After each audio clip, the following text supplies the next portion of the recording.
Hello everyone and welcome to a new video. Today I am doing my April favorites. Yay, yay, yay! In May actually we would have been doing this video for 2 years. Time moves so fast. In April I pretended that I had summer holiday the whole month, so I didn't do any school. I should have written on my thesis, but I just read books and played games instead. Great work, Sandra! So yeah, that is basically what happened the whole month. I haven't doing anything special, you know, in the times we're in.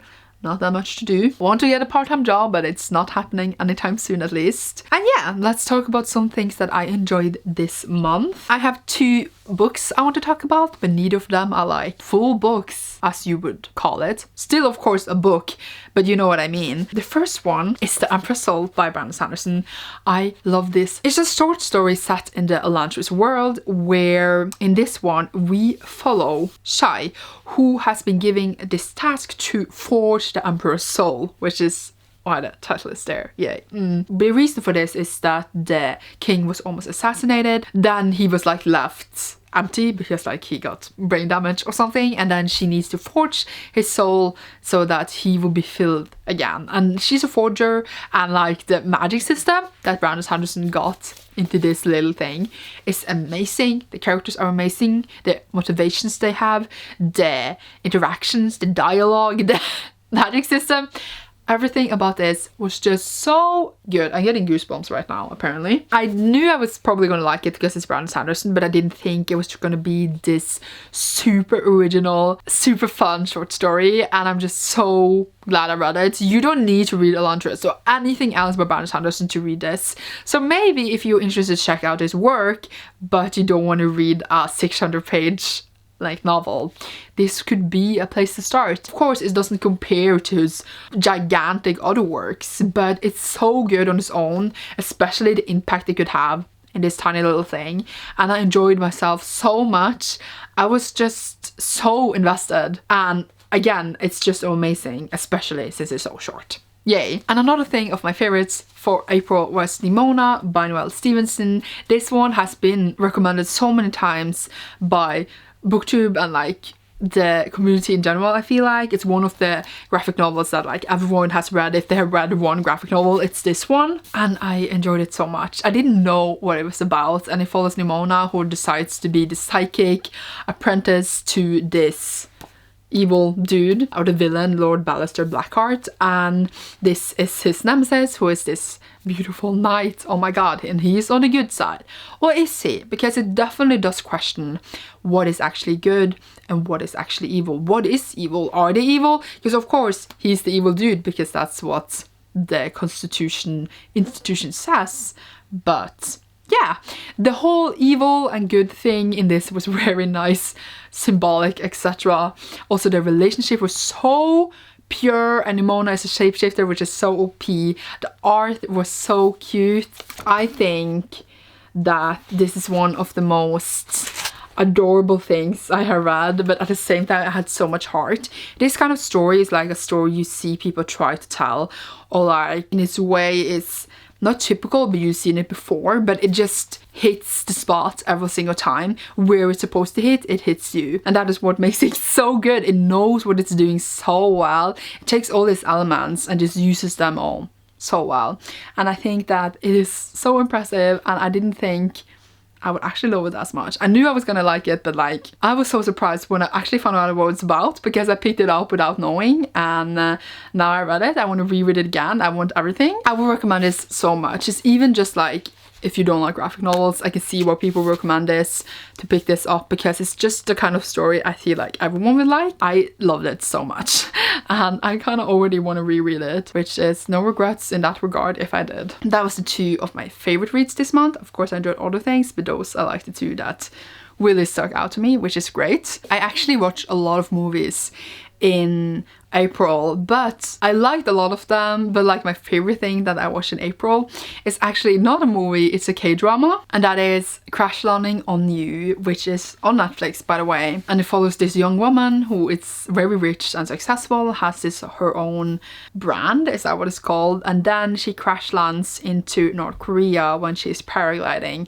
and she meets this military dude, and well, they fall in love, obviously. It's a K-drama, and it's just about her and him and all the relationship and the things that are against them to be together. Getting goosebumps again. Why? And of course her trying to get back to South Korea. And it's very, very sweet, and I feel like it's very original. It doesn't follow the typical pattern that I have seen in K-dramas. Not that I, granted, watched that many, but either way. And of course, it's all the dramatic things that happen in K-dramas. I don't know why I say K-dramas, K-dramas. I just can't speak English, excuse me. I have watched the whole thing except the last episode, and I'm scared to watch it. The last episode of course had a cliffhanger, because every episode always do, but I'm just scared to watch the last one, because if someone dies and not everyone is happy, I do not want to. But apparently in K-dramas, happy endings are not that normal. Yeah, like I have watched a big K-drama here and there, not like a lot, but some, and like I've only been satisfied by like one ending and that's all. But have I watched more than two? I can't even remember, like 2 complete endings. I don't even know. But either way, I'm just scared. So I haven't watched the last episode yet. I will soon, probably in May, but I don't want to. I don't want it to be over, but I also don't want to see anyone sad. And one other thing I really liked about this one is actually that in the end they have these small snippets that like was not in the main story, and I totally do this on purpose, of course, that to not put it in there, that always gives more context to something else that happened in the episode or something that happened in the past. I haven't seen anyone else do this well, where how much impact like one added 1-2 minutes in the end can have on the whole story and the whole episode as one. They have so much impact, that last snippet. I thought that was a great addition to the story without having an episode to make it more impactful, and I really liked how they did that. Great work.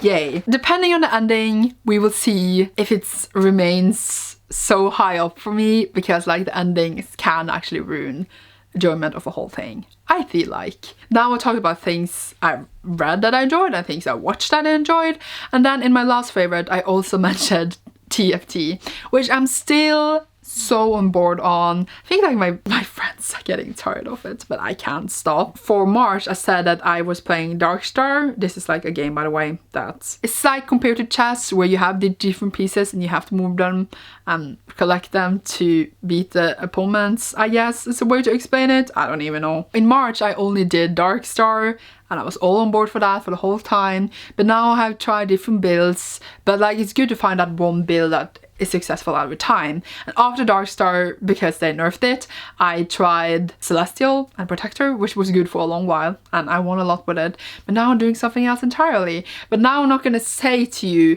what it is. It's just that Darius is OP, that's all. But I'm gonna, because I think I would change it now back and forth as I go forward, so I shouldn't say that I am sticking to one build.